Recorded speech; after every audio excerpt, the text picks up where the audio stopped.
সদৌ অসম গোৰ্খা ছাত্ৰ সন্থাৰ দীৰ্ঘদিনীয়া দাবী অসমৰ বিভিন্ন জাতি জনগোষ্ঠীৰ উত্তৰণৰ কাৰণে চৰকাৰে স্বায়ত্ত শাসন প্ৰদান কৰিছে। কোচ ৰাজবংশীক স্বায়ত্ত শাসন কৰিছে, মৰাণ মটকক স্বায়ত্ত শাসন কৰিছে। আগতে কৈছিলে যে ট্ৰাইবেলসকলকে দিব পাৰে, কিন্তু নন ট্ৰাইবেলসকলক যিটো ST নহয় তেখেতসকলকো স্বায়ত্ত শাসন প্ৰদান কৰিছে। আমি বিচাৰিছোঁ, আমি আজি প্ৰায় 25 বছৰৰ পৰা আমি এইটো ডিমাণ্ড কৰি আহিছোঁ, চৰকাৰক মাং কৰি আহিছোঁ যে চৰকাৰে গোৰ্খাসকলক গোৰ্খা স্বায়ত্ত শাসন প্ৰদান কৰিব লাগে।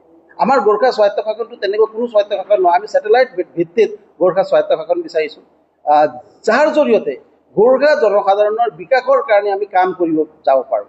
আৰু আমি আশাবাদী, পূৰ্ণ আশাবাদী, আমাৰ মাননীয় ডক্টৰ হিমন্ত বিশ্ব শৰ্মাৰ নেতৃত্বতে গোৰ্খাসকলে গোৰ্খা স্বায়ত্ত শাসন পাব বুলি আমাৰ সম্পূৰ্ণ বিশ্বাস আছে।